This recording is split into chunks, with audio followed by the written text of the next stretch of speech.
New episode 49। अपनी अनंत यात्रा में दक्ष एक ऐसे नक्षत्र में पहुंचा जहां सब कुछ असाधारण रूप से सुंदर और आकर्षक था। ग्रह हरे भरे बागों, क्रिस्टल की इमारतों और तैरते हुए द्वीपों से भरे हुए थे। यहाँ के निवासी हमेशा खुश और संतुष्ट दिखाई देते थे। इसे Mayapuri, the city of illusions कहा जाता था। लेकिन इस बाहरी चमक दमक के पीछे दक्ष को एक अजीब सी स्थिरता महसूस हुई, जैसे यहाँ कुछ भी वास्तव में बदल नहीं रहा था और हर चीज पूर्व निर्धारित थी। जब दक्ष ने मायापुरी के निवासियों के साथ बातचीत करने की कोशिश की तो उसे एक अजीब प्रतिक्रिया मिली। वे दोस्ताना थे, लेकिन उनके जवाब सतही और दोहराव वाले लगते थे, जैसे वे किसी स्क्रिप्ट को पढ़ रहे हों। उनकी आंखें खाली थीं और उनमें कोई वास्तविक भावना या जिज्ञासा नहीं दिख रही थी। दक्ष को तुरंत एहसास हुआ कि मायापुरी एक और अनंत गांठ थी, भ्रम की गांठ, नॉट ऑफ इल्यूजन। यहाँ की पूरी वास्तविकता एक विस्तृत भ्रम थी जिसे किसी अज्ञात शक्ति द्वारा बनाए रखा गया था, और मायापुरी के निवासी उस भ्रम के कैदी थे जो एक नकली सुख और संतुष्टि में जी रहे थे। दक्ष को इस इल्यूजन को तोड़ना होगा और मायापुरी के लोगों को वास्तविकता की सच्चाई से अवगत कराना होगा, भले ही वह कितनी भी दर्दनाक क्यों न हो।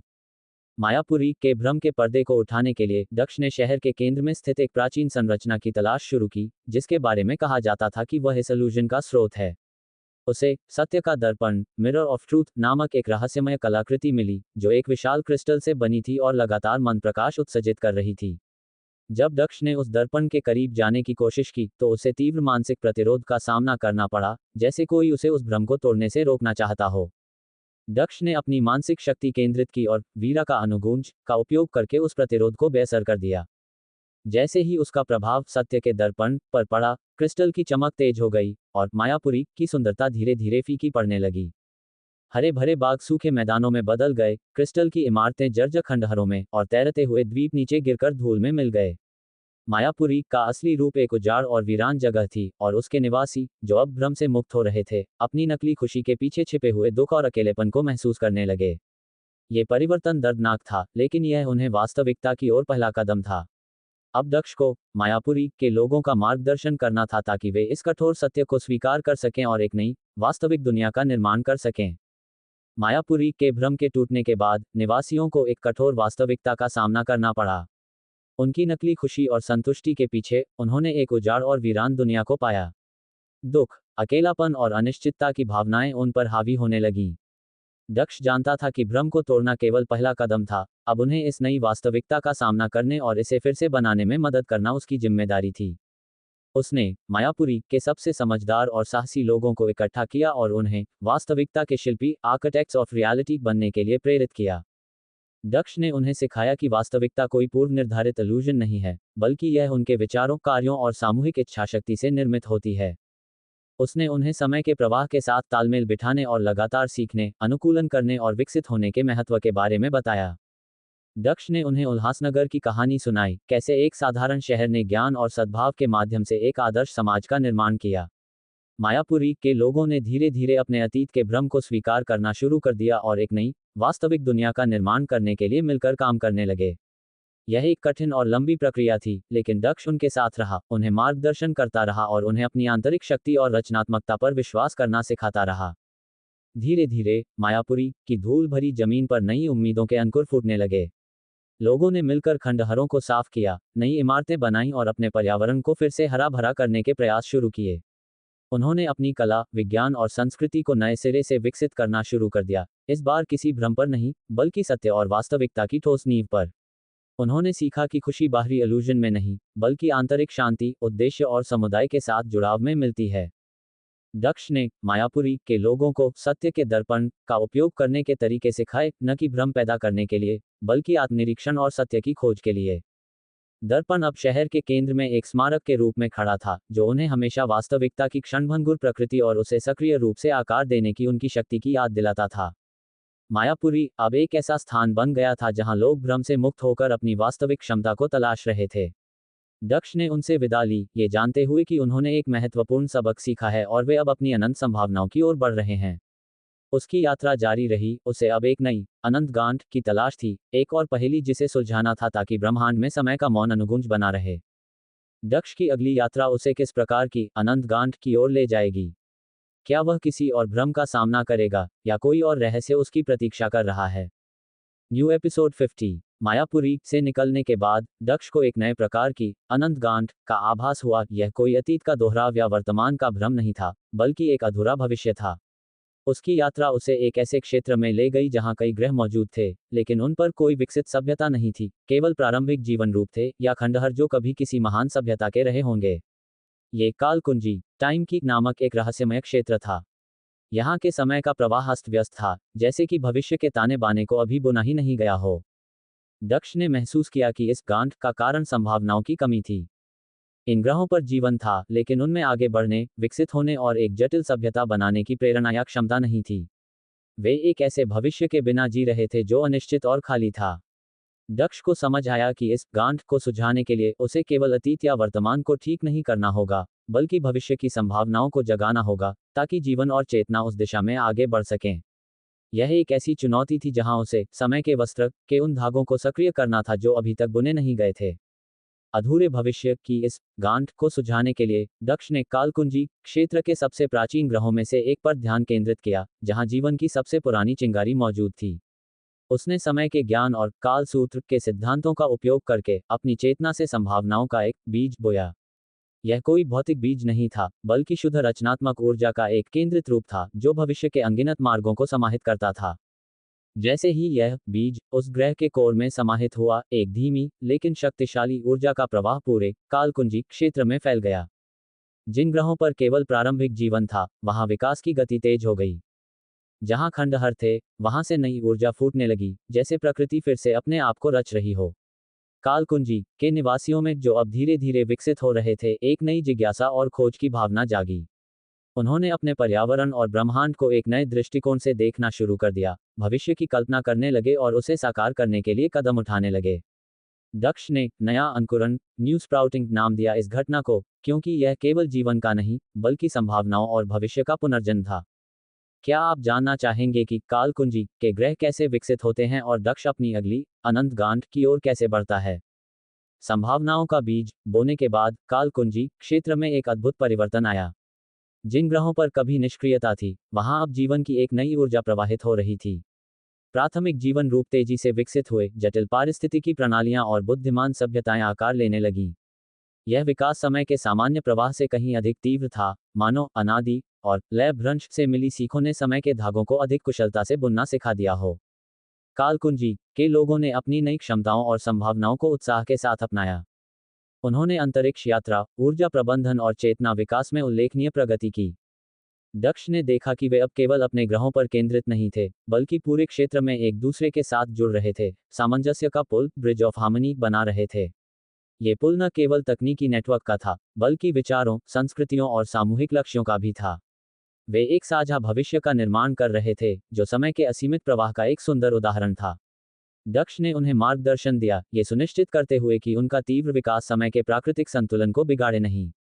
कालकुंजी से आगे बढ़ते हुए दक्ष एक ऐसे नक्षत्र में पहुंचा जहां सभ्यताएं अत्यधिक उन्नत थीं।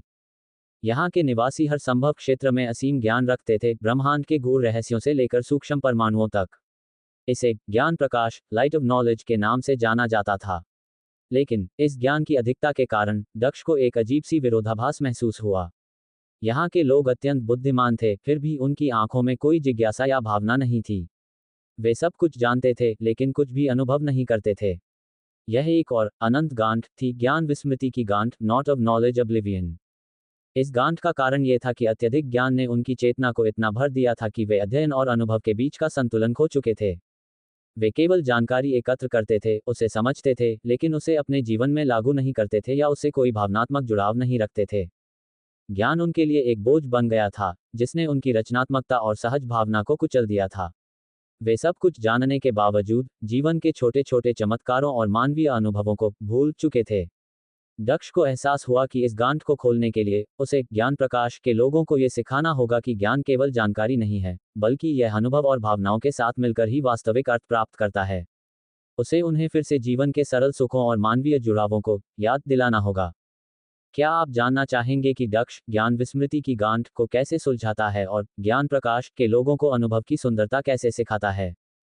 New episode 51। ज्ञान प्रकाश के लोगों की ज्ञान विस्मृति की गांठ को खोलने के लिए दक्ष ने एक अनूठी रणनीति अपनाई। उसने देखा कि वे केवल जानकारी के ढेर में दबे हुए थे, लेकिन उनके भीतर भावनाएं सुप्त थीं। दक्ष ने अपनी चेतना को केंद्रित किया और ज्ञान प्रकाश के सबसे बड़े डेटा संग्रहालय के केंद्रीय नेटवर्क में प्रवेश किया। उसने वहां अनुभव का आह्वान कैलव एक्सपीरियंस नामक एक सूक्ष्म ऊर्जा पैटर्न प्रसारित किया। ये पैटर्न किसी डेटा को नहीं बदलता था, बल्कि उन सभी संचित ज्ञान से जुड़ी मानवीय भावनाओं और अनुभवों की प्रतिध्वनि को उजागर करता था जो उन्होंने कभी अनदेखी की थी। जैसे ही अनुभव का आह्वान फैला, ज्ञान प्रकाश के लोगों के डिजिटल उपकरणों पर अचानक ऐसी छवियां और ध्वनियां उभरने लगी जो उनके ज्ञान से जुड़ी थीं, लेकिन साथ ही उनसे जुड़ी भावनाओं को भी प्रदर्शित कर रही थीं। एक जटिल गणितीय समीकरण देखते ही उन्हें उसके खोजकर्ता के संघर्ष और विजय की भावना महसूस हुई।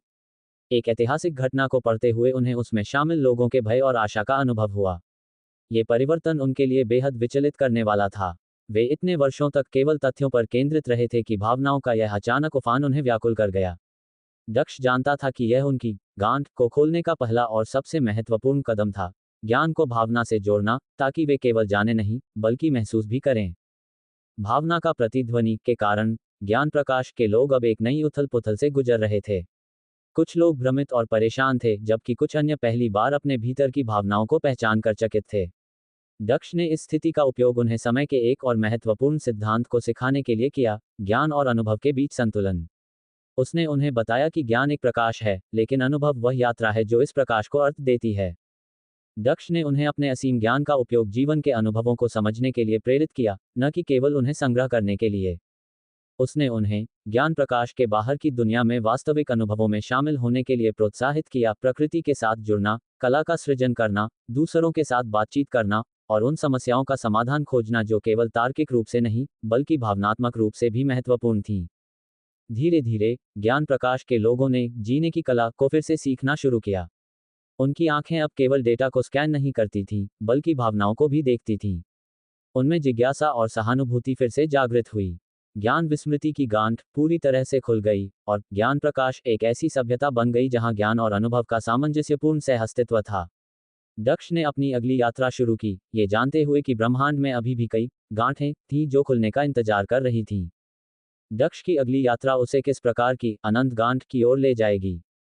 क्या वह किसी ऐसी चुनौती का सामना करेगा जहां सत्य और असत्य का भेद मिट गया हो? अपनी यात्रा में दक्ष एक ऐसे अनोखे क्षेत्र में पहुंचा जहां भौतिक नियम अस्थिर लग रहे थे। तारे अपने स्थान बदलते रहते थे और ग्रह बिना किसी निश्चित कक्षा के घूमते थे। यहाँ की सभ्यताएं, जिन्हें चित्रकार लोग पेंटर फोक के नाम से जाना जाता था, अपनी रचनात्मक शक्ति के लिए प्रसिद्ध थीं। वे अपने विचारों और कल्पनाओं से सीधे वास्तविकता को आकार दे सकते थे। यह क्षेत्र भ्रमित आकाशगंगा कंफ्यूज्ड गैलेक्सी के नाम से जाना जाता था, और दक्ष ने तुरंत पहचान लिया कि यह एक और अनंत गांठ थी, काल्पनिक वास्तविकता की गांठ, नॉट ऑफ इमेजिन्ड रियलिटी। इस गांठ का कारण यह था कि चित्रकार लोग अपनी रचनात्मक शक्ति का इतना अधिक उपयोग करते थे कि वे वास्तविकता और अपनी कल्पना के बीच अंतर करना भूल गए थे। उनके सामूहिक अवचेतन से उत्पन्न कल्पनाएं और भय भौतिक रूप ले लेते थे, जिससे उनका संसार लगातार बदलता रहता था और अराजक हो जाता था। वे किसी स्थिर सत्य में विश्वास नहीं करते थे, और हर व्यक्ति अपनी अपनी वास्तविकता बनाता था, जिससे सामूहिक रूप से एक भ्रमित और खंडित ब्रह्मांड का निर्माण होता था। दक्ष को एहसास हुआ कि इस गांठ को खोलने के लिए उसे चित्रकार लोग को ये सिखाना होगा कि रचनात्मकता शक्तिशाली है, लेकिन वास्तविकता की एक साझा नींव आवश्यक है ताकि चेतना और जीवन का स्थिर विकास हो सके। काल्पनिक वास्तविकता की गांठ को सुलझाने के लिए दक्ष ने चित्रकार लोग के सबसे प्रतिभाशाली कलाकारों से संपर्क किया। उसने उन्हें समय के सिद्धांत के बारे में बताया कि कैसे ब्रह्मांड एक विशाल चेतना का कैनवास ऑफ कॉन्शियसनेस है, जिस पर हर आत्मा अपने अनुभव और विचारों से चित्र बनाती है। लेकिन उसने समझाया कि इस कैनवास पर कुछ बुनियादी साझा रेखाएं भी होती हैं, जिन्हें समय के नियम या ब्रह्मांडीय सत्य कहा जाता है, जो सभी के लिए समान होती हैं। दक्ष ने चित्रकार लोग को अपनी रचनात्मक शक्ति का उपयोग साझा सत्य की law, flame of shared truth को प्रज्वलित करने के लिए प्रेरित किया।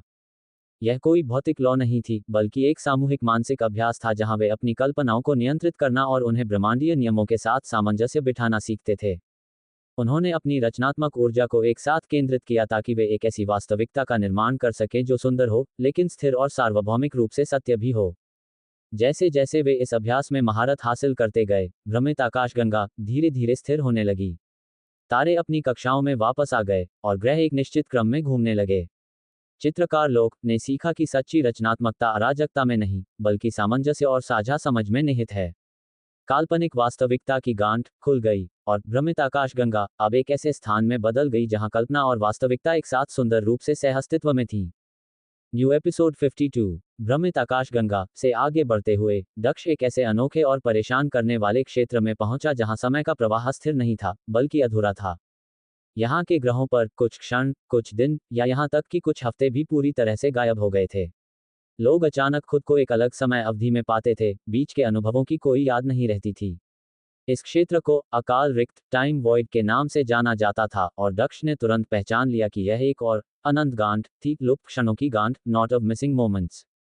इस गांठ का कारण यह था कि अकाल रिक्त में रहने वाली सभ्यताएं, जिन्हें विस्मृत चर फॉरगॉटन वॉयजेस कहा जाता था, ने एक बार समय यात्रा का एक उन्नत रूप विकसित किया था। लेकिन अपनी अज्ञानता में उन्होंने समय के धागों को इतनी बुरी तरह से खींच लिया था कि उन्होंने पूरे खंडों को हटा दिया था, जिससे उनके अपने इतिहास में बड़े बड़े अंतराल आ गए थे। वे अपने ही अतीत के कुछ हिस्सों से कट गए थे और इसका परिणाम था उनकी पहचान और उद्देश्य में गहरा शून्य। दक्ष को एहसास हुआ कि इस गांठ को खोलने के लिए उसे केवल लुप्त क्षणों को वापस लाना नहीं होगा, बल्कि विस्मृत चर को यह सिखाना होगा कि समय के साथ खिलवाड़ करने का क्या परिणाम होता है और कैसे हर क्षण का अपना महत्व होता है। लुप्त क्षणों की गांठ को सुझाने के लिए दक्ष ने अकाल रिक्त के सबसे पुराने और सबसे अधिक प्रभावित ग्रह के मूल में अपनी चेतना को केंद्रित किया। उसने देखा कि लुप्त क्षण वास्तव में नष्ट नहीं हुए थे, बल्कि वे समय के प्रवाह से अलग हो गए थे और एक अलग आयाम में तैर रहे थे। वे एक प्रकार की ऊर्जा प्रतिध्वनि एनर्जी एको के रूप में मौजूद थे, लेकिन उन्हें मुख्य प्रवाह में वापस लाने के लिए एक विशेष सेतु की आवश्यकता थी। दक्ष ने महान बुनकर से प्राप्त ज्ञान और कालसूत्र की अपनी समझ का उपयोग करके स्मृति सेतु मेमोरी ब्रिज का निर्माण किया। यह एक चेतना आधारित संरचना थी जो दक्ष को अकाल रिक्त से उन लुप्त आयामों तक पहुंचने की अनुमति देती थी जहां क्षण तैर रहे थे। विस्मृत चर के लोगों को इस प्रक्रिया में भाग लेने के लिए दक्ष ने उन्हें एक सामूहिक ध्यान में शामिल होने के लिए प्रेरित किया, जहां उन्हें अपने भीतर के अस्तित्व के प्रतिध्वनि एकोज ऑफ एग्जिस्टेंस को महसूस करना था, उन क्षणों की हल्की सी झलक जो वे भूल गए थे। जैसे ही स्मृति सेतु सक्रिय हुआ और विस्मृत चर ने अपनी चेतना को इसके साथ जोड़ा, लुप्त क्षण धीरे धीरे वापस लौटने लगे, उनके इतिहास के अंतराल भरने लगे और उनकी पहचान फिर से पूरी होने लगी। लुप्त क्षणों की गांठ खुल गई और अकाल रिक्त एक बार फिर समय के पूर्ण प्रवाह के साथ जुड़ गया। अकाल रिक्त से निकलने के बाद दक्ष एक ऐसे क्षेत्र में पहुंचा जहां समय का प्रवाह पूरी तरह से रुक गया था। यह कोई शून्य काल नहीं था, बल्कि एक ऐसा स्थान था जहां हर कण और हर चेतना एक विशिष्ट क्षण में स्थिर हो गई थी, जैसे किसी तस्वीर में जम गई हो। इसे स्थिर समय फ्रोजन टाइम का क्षेत्र कहा जाता था और यहाँ की सभ्यताएं, जिन्हें अचल दृष्टा मोशनलेस स्फीयर्स कहा जाता था, एक ही क्षण को अनंत काल तक जी रही थीं। दक्ष ने पहचान लिया कि यह एक और अनंत गांठ थी, भविष्य के भय की गांठ, not a fear of future.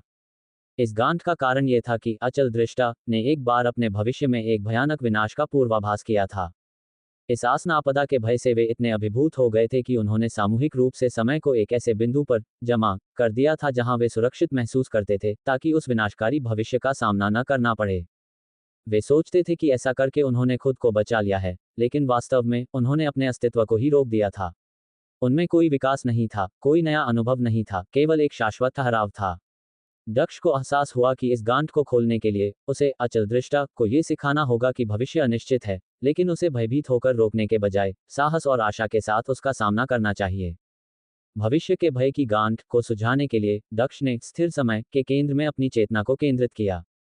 उसने देखा कि अचल दृष्टा की चेतना एक जटिल आत्मनिर्मित ऊर्जा क्षेत्र में फंसी हुई थी जो उन्हें समय के प्रवाह से काट रही थी। दक्ष ने वीरा का अनुगुंज और काल सूत्र के गहन ज्ञान का उपयोग करके एक सूक्ष्म साहस का स्पंदन, पल्स ऑफ करेज, उस ऊर्जा क्षेत्र में भेजा। ये स्पंदन अचल दृष्टा के मन में एक हल्की सी हलचल पैदा करने लगा, उन्हें अपनी वर्तमान स्थिरता पर सवाल उठाने के लिए प्रेरित करने लगा।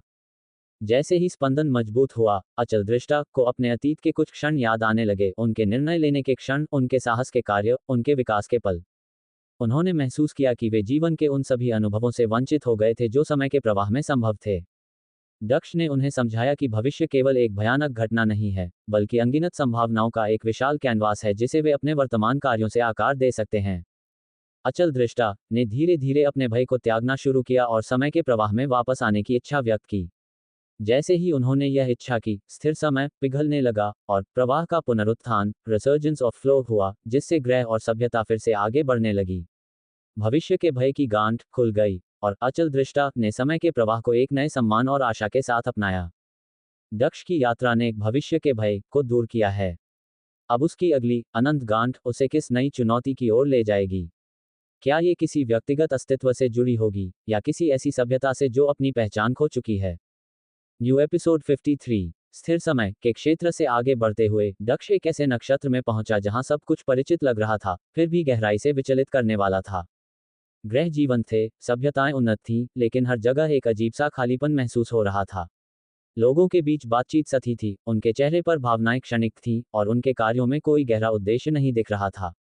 यह क्षेत्र प्रतिध्वनि का शून्य, वॉइड ऑफ रेजोनेंस कहलाता था, और दक्ष ने महसूस किया कि यह एक और अनंत गांठ थी, आत्मविस्मृति की गांठ, नॉट ऑफ सेल्फ फॉरगेटफुलनेस।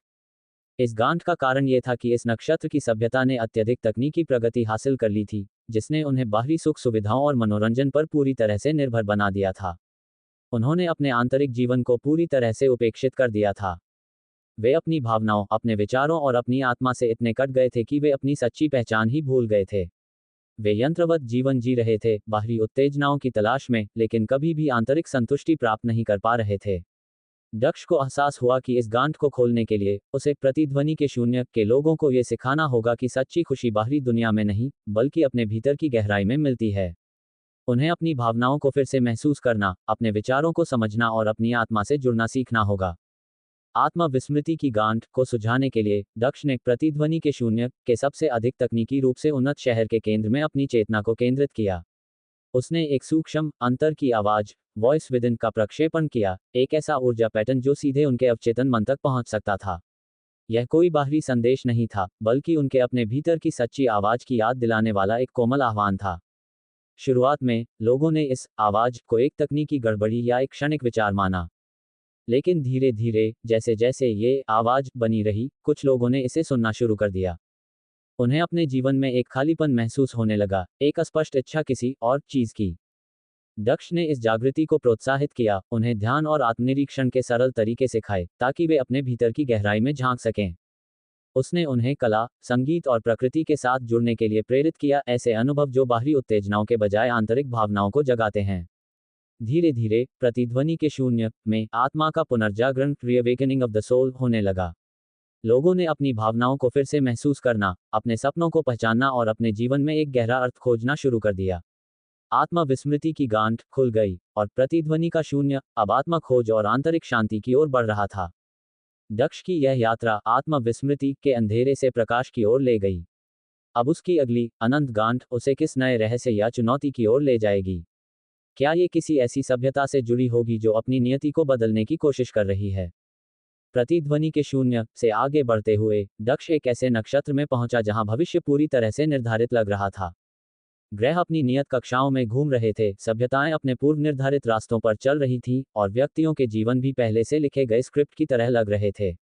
इस क्षेत्र को अपरिवर्तनीय भविष्य, अम्यूटेबल फ्यूचर का क्षेत्र कहा जाता था, और यहाँ की सभ्यताएं, जिन्हें भाग्य दृष्टा, फेटसियर्स कहा जाता था, अपने भविष्य को पूरी तरह से जानते थे, लेकिन उसे बदलने में असमर्थ थे। दक्ष ने महसूस किया कि यह एक और अनंत गांठ थी, नियति के बंधन की गांठ, नॉट ऑफ फेट्स बॉन्ड। इस गांठ का कारण यह था कि भाग्य दृष्टा ने एक प्राचीन तकनीक विकसित की थी जो उन्हें भविष्य के सभी संभावित मार्गों को देखने की अनुमति देती थी। लेकिन इस ज्ञान के बोझ तले दबकर उन्होंने मान लिया था कि भविष्य अटल है और उसे बदलने का कोई प्रयास व्यर्थ है। वे अपने भाग्य को निष्क्रिय रूप से स्वीकार कर चुके थे, जिससे उनकी इच्छाशक्ति और रचनात्मकता कुंठित हो गई थी। दक्ष को एहसास हुआ कि इस गांठ को खोलने के लिए उसे एक भाग्य दृष्टा को यह सिखाना होगा कि भविष्य केवल संभावित मार्गों का एक जाल है, और उनकी वर्तमान चॉइसेस ही उस रास्ते को निर्धारित करती हैं जिस पर वे चलेंगे। उन्हें अपनी स्वतंत्रता और परिवर्तन की शक्ति को फिर से जगाना होगा। नियति के बंधन की गांठ को सुझाने के लिए दक्ष ने अपरिवर्तनीय भविष्य के केंद्र में स्थित एक प्राचीन मंदिर की ओर रुख किया, जिसे भविष्य का अवलोकन, ऑब्जर्वेशन ऑफ फ्यूचर, कहा जाता था। ये वह स्थान था जहां भाग्य दृष्टा अपने भविष्य को देखते थे। दक्ष ने उस तकनीक का अध्ययन किया जिसका वे उपयोग करते थे, और पाया कि यह केवल संभावित भविष्यों को दर्शाता था, न कि किसी एक निश्चित भविष्य को। उन्होंने गलती से संभावनाओं के विशाल विस्तार को एक पूर्व निर्धारित मार्ग मान लिया था। दक्ष ने भाग्य दृष्टा के नेताओं से संपर्क किया और उन्हें समझाया कि भविष्य पत्थरों पर उकेरी गई कोई लिपि नहीं है, बल्कि अनगिनत शाखाओं वाला एक वृक्ष है, और हर वर्तमान निर्णय एक नई शाखा बनाता है। उसने उन्हें इच्छाशक्ति, विल पावर की शक्ति और संभावना के मार्ग, पाथ ऑफ पॉसिबिलिटी, के बारे में बताया। दक्ष ने उन्हें छोटे छोटे लेकिन महत्वपूर्ण निर्णय लेने के लिए प्रोत्साहित किया और उन्हें दिखाया कि कैसे इन छोटे छोटे कार्यों से भविष्य की दिशा बदल सकती है। धीरे धीरे भाग्य दृष्टा में एक नई चेतना जागृत हुई। उन्होंने महसूस किया कि वे निष्क्रिय दर्शक नहीं हैं, बल्कि अपने भविष्य के सक्रिय निर्माता हैं। नियति के बंधन की गांठ खुल गई और अपरिवर्तनीय भविष्य अब संभावनाओं से भरा एक खुला क्षेत्र बन गया, जहां भाग्य दृष्टा अपनी स्वतंत्रता और रचनात्मकता का उपयोग करके अपना रास्ता खुद चुन सकते थे। दक्ष की यह यात्रा नियति के भ्रम को तोड़कर स्वतंत्रता का मार्ग प्रशस्त करती है। अब उसकी अगली अनंत गांठ उसे किस नए रहस्य या दर्शन की ओर ले जाएगी? क्या ये समय की प्रकृति से ही जुड़ी कोई गहन पहेली होगी? न्यू एपिसोड 54 अपरिवर्तनीय भविष्य के क्षेत्र से आगे बढ़ते हुए दक्ष एक ऐसे नक्षत्र में पहुंचा जहां समय का प्रवाह सामान्य दिशा में नहीं बह रहा था। कुछ ग्रहों पर समय पीछे की ओर चल रहा था, कुछ पर आगे की ओर और कुछ पर दोनों दिशाओं में एक साथ। यह क्षेत्र विपरीत समय रिवर्स टाइम का एक उलझा हुआ जाल था और यहाँ की सभ्यताएं, जिन्हें काल यात्री टाइम ट्रैवलर्स कहा जाता था, इस अराजकता में फंसी हुई थीं। दक्ष ने महसूस किया कि यह एक और अनंत गांठ थी, काल भ्रम का जाल, वेब ऑफ टेम्परा कन्फ्यूजन। इस गांठ का कारण यह था कि काल यात्री ने समय यात्रा की तकनीक में महारत हासिल कर ली थी, लेकिन उन्होंने इसके नियमों और परिणामों को पूरी तरह से नहीं समझा था। उन्होंने अतीत को बदलने, भविष्य को देखने और विभिन्न समय रेखाओं के बीच कूदने की कोशिश की थी, जिससे समय का प्राकृतिक प्रवाह बाधित हो गया था और एक जटिल विरोधाभास उत्पन्न हो गया था। यहाँ कारण से पहले प्रभाव हो सकता था और अतीत वर्तमान को लगातार बदल रहा था, जिससे किसी भी स्थिर वास्तविकता का अभाव था। दक्ष को एहसास हुआ कि इस गांठ को खोलने के लिए उसे काल यात्री को समय यात्रा के वास्तविक सिद्धांतों को सिखाना होगा और उन्हें यह समझाना होगा कि समय एक नाजुक और परस्पर जुड़ा हुआ ताना बाना है, जिसे सावधानी से संभालने की आवश्यकता है। काल भ्रम के जाल को सुझाने के लिए दक्ष ने विपरीत समय के केंद्र में स्थित एक प्राचीन वेधशाला की ओर रुख किया, जिसे काल द्वार टाइम गेट कहा जाता था। ये वह स्थान था जहां काल यात्री ने पहली बार समय यात्रा की तकनीक की खोज की थी। दक्ष ने काल सूत्र के अपने गहन ज्ञान का उपयोग करके उस तकनीक के मूल सिद्धांतों का विश्लेषण किया और पाया कि इसमें एक मूलभूत त्रुटि थी। वे समय को एक सीधी रेखा मानते थे, न कि संभावनाओं का एक जटिल जाल। दक्ष ने काल यात्री के सबसे अनुभवी वैज्ञानिकों और दार्शनिकों को इकट्ठा किया और उन्हें काल सूत्र के सामंजस्य हार्मनी ऑफ टाइम थ्रेड के बारे में सिखाया। उसने उन्हें समझाया कि समय अनगिनत धागों से बना है जो एक दूसरे से जुड़े हुए हैं, और अतीत में कोई भी परिवर्तन भविष्य की सभी समय रेखाओं को प्रभावित कर सकता है। दक्ष ने उन्हें समय के पालक गार्डियंस ऑफ टाइम बनने के लिए प्रेरित किया, उन्हें समय यात्रा की शक्ति का उपयोग केवल ज्ञान प्राप्त करने और ब्रह्मांड के रहस्यों को समझने के लिए कहा, न कि अतीत को बदलने या भविष्य को नियंत्रित करने के लिए। धीरे धीरे काल यात्री ने अपने गलतियों को समझा और समय यात्रा के अपने लापरवाह उपयोग को त्याग दिया। उन्होंने मिलकर समय के टूटे हुए धागों को फिर से बुनना शुरू किया, काल सूत्र के सामंजस्य को बहाल किया और विपरीत समय का क्षेत्र धीरे धीरे स्थिर हो गया। दक्ष की यह यात्रा काल भ्रम को दूर करके समय के प्रति एक गहरा सम्मान जगाती है। अब उसकी अनंत यात्रा उसे किस नए रहस्य या चुनौती की ओर ले जाएगी? क्या ये स्वयं समय की उत्पत्ति से जुड़ा कोई प्रश्न होगा? अपरिवर्तनीय भविष्य के क्षेत्र से आगे बढ़ते हुए दक्ष एक ऐसे नक्षत्र में पहुंचा जहां भविष्य पूरी तरह से निर्धारित लग रहा था। ग्रह अपनी नियत कक्षाओं में घूम रहे थे, सभ्यताएं अपने पूर्व निर्धारित रास्तों पर चल रही थीं और व्यक्तियों के जीवन भी पहले से लिखे गए स्क्रिप्ट की तरह लग रहे थे। इस क्षेत्र को अपरिवर्तनीय भविष्य अम्यूटेबल फ्यूचर का क्षेत्र कहा जाता था और यहाँ की सभ्यताएं, जिन्हें भाग्य दृष्टा फेटसियर्स कहा जाता था, अपने भविष्य को पूरी तरह से जानते थे, लेकिन उसे बदलने में असमर्थ थे। दक्ष ने महसूस किया कि यह एक और अनंत गांठ थी, नियति के बंधन की गांठ, नॉट अ फेट्स बॉन्ड। इस गांठ का कारण यह था कि भाग्य दृष्टा ने एक प्राचीन तकनीक विकसित की थी जो उन्हें भविष्य के सभी संभावित मार्गों को देखने की अनुमति देती थी। लेकिन इस ज्ञान के बोझ तले दबकर उन्होंने मान लिया था कि भविष्य अटल है और उसे बदलने का कोई प्रयास व्यर्थ है। वे अपने भाग्य को निष्क्रिय रूप से स्वीकार कर चुके थे, जिससे उनकी इच्छाशक्ति और रचनात्मकता कुंठित हो गई थी। दक्ष को एहसास हुआ कि इस गांठ को खोलने के लिए उसे भाग्य दृष्टा को यह सिखाना होगा कि भविष्य केवल संभावित मार्गों का एक जाल है और उनकी वर्तमान चॉइसेस ही उस रास्ते को निर्धारित करती हैं जिस पर वे चलेंगे। उन्हें अपनी स्वतंत्रता और परिवर्तन की शक्ति को फिर से जगाना होगा। नियति के बंधन की गांठ को सुझाने के लिए दक्ष ने अपरिवर्तनीय भविष्य के केंद्र में स्थित एक प्राचीन मंदिर की ओर रुख किया, जिसे भविष्य का अवलोकन ऑब्जर्वेशन ऑफ फ्यूचर कहा जाता था। ये वह स्थान था जहां भाग्य दृष्टा अपने भविष्य को देखते थे। दक्ष ने उस तकनीक का अध्ययन किया जिसका वे उपयोग करते थे और पाया कि यह केवल संभावित भविष्यों को दर्शाता था, न कि किसी एक निश्चित भविष्य को। उन्होंने गलती से संभावनाओं के विशाल विस्तार को एक पूर्व निर्धारित मार्ग मान लिया था। दक्ष ने भाग्यदृष्टा के सबसे अनुभवी वैज्ञानिकों और दार्शनिकों को इकट्ठा किया और उन्हें काल सूत्र के सामंजस्य हार्मनी ऑफ टाइम थ्रेड के बारे में सिखाया। उसने उन्हें समझाया कि भविष्य पत्थरों पर उकेरी गई कोई लिपि नहीं है, बल्कि अनगिनत शाखाओं वाला एक वृक्ष है, और हर वर्तमान निर्णय एक नई शाखा बनाता है। दक्ष ने उन्हें इच्छाशक्ति, विलपावर की शक्ति और संभावना के मार्ग, पाथ ऑफ पॉसिबिलिटी के बारे में बताया। उसने उन्हें छोटे छोटे लेकिन महत्वपूर्ण निर्णय लेने के लिए प्रोत्साहित किया और उन्हें दिखाया कि कैसे इन छोटे छोटे कार्यों से भविष्य की दिशा बदल सकती है। धीरे धीरे भाग्यदृष्टा में एक नई चेतना जागृत हुई। उन्होंने महसूस किया कि वे निष्क्रिय दर्शक नहीं हैं, बल्कि अपने भविष्य के सक्रिय निर्माता हैं। नियति के बंधन की गांठ खुल गई और अपरिवर्तनीय भविष्य अब संभावनाओं से भरा एक खुला क्षेत्र बन गया, जहां भाग्यदृष्टा अपनी स्वतंत्रता और रचनात्मकता का उपयोग करके अपना रास्ता खुद चुन सकते थे। New episode 55। अपरिवर्तनीय भविष्य के क्षेत्र से आगे बढ़ते हुए दक्ष एक ऐसे नक्षत्र में पहुंचा जहां समय का प्रवाह सामान्य दिशा में नहीं बह रहा था। कुछ ग्रहों पर समय पीछे की ओर चल रहा था, कुछ पर आगे की ओर और कुछ पर दोनों दिशाओं में एक साथ। यह क्षेत्र विपरीत समय, रिवर्स टाइम का एक उलझा हुआ जाल था, और यहाँ की सभ्यताएं, जिन्हें काल यात्री, टाइम ट्रैवलर्स कहा जाता था, इस अराजकता में फंसी हुई थीं। दक्ष ने महसूस किया कि यह एक और अनंत गांठ थी, काल भ्रम का जाल, वेब ऑफ टेम्परल कन्फ्यूजन। इस गांठ का कारण यह था कि काल यात्री ने समय यात्रा की तकनीक में महारत हासिल कर ली थी, लेकिन उन्होंने इसके नियमों और परिणामों को पूरी तरह से नहीं समझा था।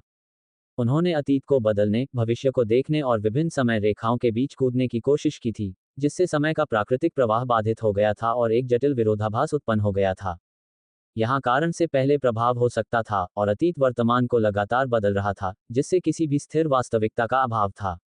दक्ष को एहसास हुआ कि इस गांठ को खोलने के लिए उसे काल यात्री को समय यात्रा के वास्तविक सिद्धांतों को सिखाना होगा और उन्हें यह समझाना होगा कि समय एक नाजुक और परस्पर जुड़ा हुआ ताना बाना है जिसे सावधानी से संभालने की आवश्यकता है।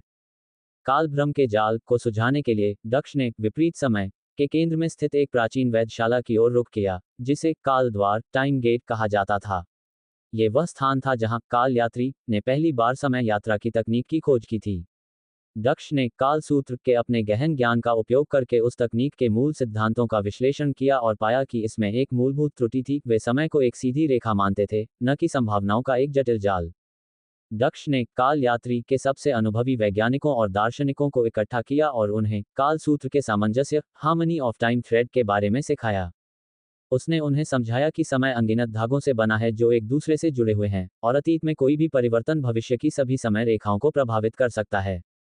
दक्ष ने उन्हें समय के पालक, गार्डियंस ऑफ टाइम बनने के लिए प्रेरित किया, उन्हें समय यात्रा की शक्ति का उपयोग केवल ज्ञान प्राप्त करने और ब्रह्मांड के रहस्यों को समझने के लिए करने के लिए कहा, न कि अतीत को बदलने या भविष्य को नियंत्रित करने के लिए। धीरे धीरे काल यात्री ने अपने गलतियों को समझा और समय यात्रा के अपने लापरवाह उपयोग को त्याग दिया। उन्होंने मिलकर समय के टूटे हुए धागों को फिर से बुनना शुरू किया, काल सूत्र के सामंजस्य को बहाल किया, और विपरीत समय का क्षेत्र धीरे धीरे स्थिर हो गया। विपरीत समय के क्षेत्र को स्थिर करने के बाद दक्ष को एक ऐसे रहस्यमय स्थान से एक आह्वान मिला जो किसी भी ज्ञात भौतिक आयाम में मौजूद नहीं था। ये अनाकार लोक, फॉर्मलेस रेल्म था, एक ऐसा क्षेत्र जहां अस्तित्व का कोई निश्चित रूप नहीं था, केवल शुद्ध चेतना के स्पंदन थे। यह आह्वान किसी संकट का नहीं था, बल्कि एक गहरे दार्शनिक प्रश्न का था जो समय की प्रकृति और स्वयं अस्तित्व की उत्पत्ति से जुड़ा था। दक्ष ने महसूस किया कि यह सबसे गूढ़, अनंत गांठ थी, अस्तित्व के प्रश्न की गांठ, not of the question of existence. इस गांठ का कारण यह था कि अनाकार लोक के निवासी, जो स्वयं चेतना के शुद्ध रूप थे, अपनी उत्पत्ति और समय के साथ अपने संबंध को लेकर भ्रमित थे। वे नहीं जानते थे कि वे कहां से आए हैं, उनका उद्देश्य क्या है, और समय का निरंतर प्रवाह उनके निराकार अस्तित्व को कैसे प्रभावित करता है। यह एक ऐसी पहचान का संकट था जो किसी भौतिक शरीर या सभ्यता से परे था। दक्ष को एहसास हुआ कि इस गांठ को खोलने के लिए उसे उन्हें कोई तकनीक या रणनीति नहीं सिखानी होगी, बल्कि उन्हें ब्रह्मांड के मौलिक सत्य और समय के नित्य शाश्वतता के बारे में समझाना होगा, ताकि वे अपने अस्तित्व के गहरे अर्थ को समझ सकें। अस्तित्व के प्रश्न की गांठ को सुलझाने के लिए दक्ष ने अनाकार लोक में अपनी चेतना को पूरी तरह से विलीन कर दिया। उसने भौतिक रूप का त्याग किया और स्वयं एक शुद्ध चेतना बन गया, ताकि वह अनाकार लोक के निवासियों के साथ समान स्तर पर संवाद कर सके। इस निराकार अवस्था में दक्ष ने उन्हें ब्रह्मांडीय एकांत, कॉस्मिक सिंगुलैरिटी के बारे में बताया, वह बिंदु जहां से समय और अस्तित्व का जन्म हुआ था। उसने उन्हें समझाया कि वे अनादि की शून्यता और समय की रचनात्मकता के बीच के संतुलन का ही एक हिस्सा हैं। दक्ष ने उन्हें समय के नित्य शाश्वतता के बारे में बताया कि कैसे सब कुछ परिवर्तित होता है, लेकिन कुछ भी वास्तव में नष्ट नहीं होता, केवल रूप बदलता है। उसने उन्हें सिखाया कि उनका निराकार अस्तित्व समय के प्रवाह का एक अभिन्न अंग है, और उनकी चेतना ब्रह्मांड के समय के वस्त्र में एक महत्वपूर्ण धागा है। जैसे ही अनाकार लोक के निवासियों ने इस शाश्वत सत्य का प्रतिध्वनि एको ऑफ अटेनाट्रिट को समझा, उनके भ्रम दूर हो गए। उन्होंने अपनी उत्पत्ति, अपने उद्देश्य और समय के साथ अपने गहरे संबंध को स्वीकार किया। अस्तित्व के प्रश्न की गांठ खुल गई, और अनाकार लोक अब शांति और समझ के साथ समय के प्रवाह में विलीन हो गया, एक ऐसे स्थान के रूप में जो ब्रह्मांड के मौलिक सत्य का प्रतीक था।